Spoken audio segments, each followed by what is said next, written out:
Today is August 16, 2015, and Mr. Trump has released his immigration plan. I'll be reading from the document that he's released on his website. If you'd like to read along with me or would like to download his plan, it's available at donaldjtrump.com. Before I begin reading the plan in its entirety, I've posted first a quickie version outlining the high points for those with limited time.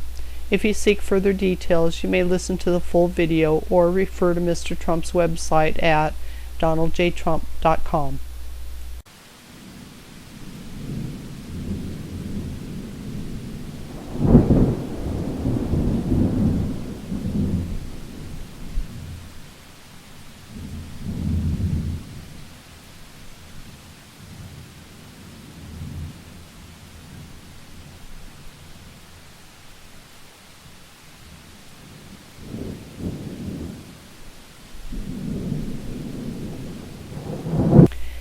Mr. Trump's plan is titled Immigration Reform That Will Make America Great Again, subtitled The Three Core Principles of Donald J. Trump's Immigration Plan.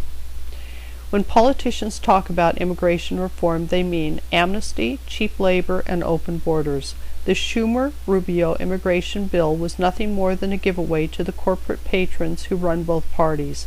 Real immigration reform puts the needs of working people first, not wealthy globe-trotting donors. We are the only country in the world whose immigration system puts the needs of other nations ahead of our own.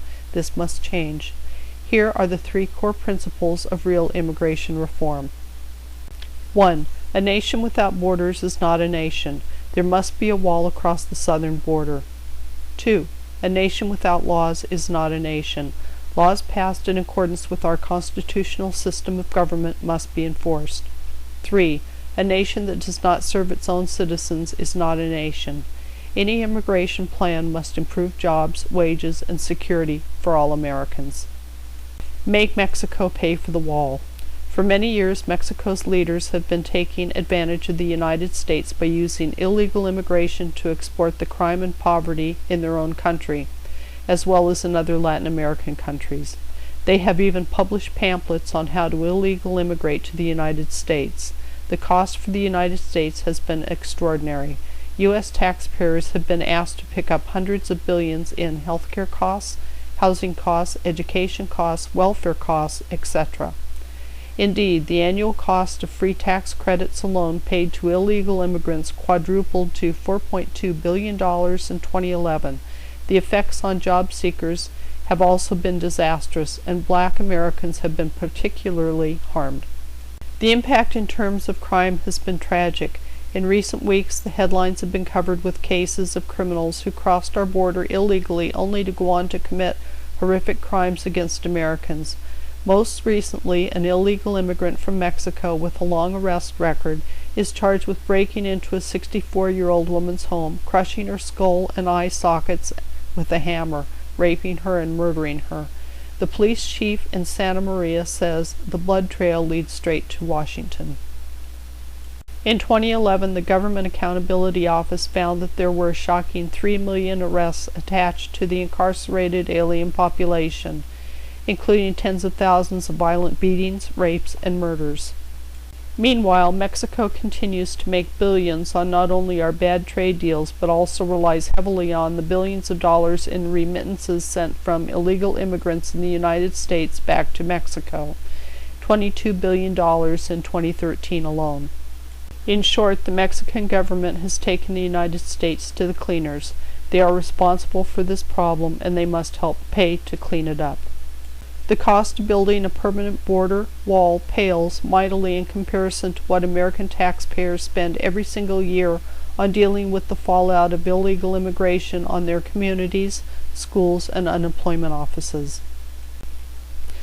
Mexico must pay for the wall, and until they do, the United States will, among other things, impound all remittance payments derived from illegal wages, increase fees on all temporary visas issued to Mexican CEOs and diplomats, and, if necessary, cancel them, increase fees on all border crossing cards, of which we issue about 1 million to Mexican nationals each year, a major source of visa overstays. Increase fees on all NAFTA worker visas from Mexico, another major source of overstays, and increased fees at ports of entry to the United States from Mexico. Tariffs and foreign aid cuts are also options. We will not be taken advantage of anymore. Defend the laws and Constitution of the United States. America will only be great as long as America remains a nation of laws that lives according to the Constitution. No one is above the law. The following steps will return to the American people the safety of their laws which politicians have stolen from them. Triple the number of ICE officers. As the president of the ICE Officers Council explained in congressional testimony, only approximately 5,000 officers and agents within ICE perform the lion's share of ICE's immigration mission. Compare that to the Los Angeles Police Department at approximately 10,000 officers. Approximately 5,000 officers in ICE cover 50 states, Puerto Rico, and Guam, and are attempting to enforce immigration law against 11 million illegal aliens already in the interior of the United States. Since 9/11, the U.S. Border Patrol has tripled in size, while ICE's immigration enforcement arm, Enforcement and Removal Operations, has remained at relatively the same size. This will be funded by accepting the recommendation of the Inspector General for Tax Administration and eliminating tax credit payments to illegal immigrants. Nationwide E-Verify. This simple measure will protect jobs for unemployed Americans. Mandatory return of all criminal aliens. The Obama administration has released 76,000 aliens from its custody with criminal convictions since 2013. All criminal aliens must be returned to their home countries, a process which can be aided by canceling any visas to foreign countries which will not accept their own criminals, and making it a separate and additional crime to commit an offense while here illegally. Detention, not catch and release.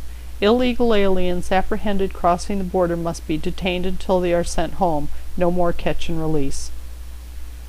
Defund sanctuary cities. Cut off federal grants to any city which refuses to cooperate with federal law enforcement. Enhance penalties for overstaying a visa. Millions of people come to the United States on temporary visas but refuse to leave without consequence. This is a threat to national security. Individuals who refuse to leave at the time their visa expires should be subject to criminal penalties. This will also help give government jurisdictions the power to hold visa overstays until federal authorities arrive. Completion of a visa tracking system, required by law but blocked by lobbyists, will be necessary as well. Cooperate with local gang task forces. ICE officers should accompany local police departments conducting raids of violent street gangs like MS-13 and the 18th Street Gang, which have terrorized the country. All illegal aliens in gangs should be apprehended and deported. Again, quoting Chris Crane, ICE officers and agents are forced to apply the Deferred Action for Childhood Arrivals Directive, not to children in schools, but to adult inmates in jails. If an illegal alien inmate simply claims eligibility, ICE is forced to release that alien back into the community. This includes serious criminals who have committed felonies, who have assaulted officers, and who prey on children. ICE officers should be required to place detainers on every illegal alien they encounter in jails and prisons, since these aliens not only violated immigration laws, but then went on to engage in activities that led to their arrest by police. ICE officers should be required to issue notices to appear to all illegal aliens with criminal convictions, DUI convictions, or a gang affiliation. ICE should be working with any state or local drug or gang task force that asks for such assistance. And birthright citizenship. This remains the biggest magnet for illegal immigration. By a 2-to-1 margin, voters say it's the wrong policy, including Harry Reid, who said no sane country would give automatic citizenship to the children of illegal immigrants. Put American workers first. Decades of disastrous trade deals and immigration policies have destroyed our middle class. Today, nearly 40% of black teenagers are unemployed. Nearly 30% of Hispanic teenagers are unemployed. For black Americans without high school diplomas, the bottom has fallen out. More than 70% were employed in 1960 compared to less than 40% in 2000. Across the economy, the percentage of adults in the labor force has collapsed to a level not experienced in generations. As CBS News wrote in a piece entitled, "America's Incredible Shrinking Middle Class," if the middle class is the economic backbone of America, then the country is developing osteoporosis. The influx of foreign workers holds down salaries, keeps unemployment high, and makes it difficult for poor and working class Americans, including immigrants themselves and their children, to earn middle-class wage. Nearly half of all immigrants and their U.S.-born children currently live in or near poverty, including more than 60% of Hispanic immigrants. Every year we voluntarily admit another 2 million new immigrants, guest workers, refugees, and dependents, growing our existing all-time historic record population of 42 million immigrants. We need to control the admission of new low-earning workers in order to help wages grow, get teenagers back to work, aid minorities rise into the middle class, help schools and communities falling behind, and to ensure our immigrant members of the national family become part of the American dream. Additionally, we need to stop giving legal immigrant visas to people bent on causing us harm. From the 9/11 hijackers to the Boston bombers and many others, our immigration system is being used to attack us. The president of the Immigration Caseworkers Union declared in a statement on ISIS, "We become the visa clearinghouse for the world." Here are some additional specific policy proposals for long-term reform. Increase prevailing wage for H-1Bs. We graduate 2 times more Americans with STEM degrees each year than find STEM jobs, yet as much as 2/3 of entry-level hiring for IT jobs is accomplished through the H-1B program. More than half of H-1B visas are issued for the program's lowest allowable wage level and more than 80% for its bottom 2. Raising the prevailing wage paid to H-1Bs will force companies to give these coveted entry-level jobs to the existing domestic pool of unemployed native and immigrant workers in the U.S., instead of flying in cheaper workers from overseas. This will improve the number of Black, Hispanic, and female workers in Silicon Valley who have been passed over in favor of the H-1B program.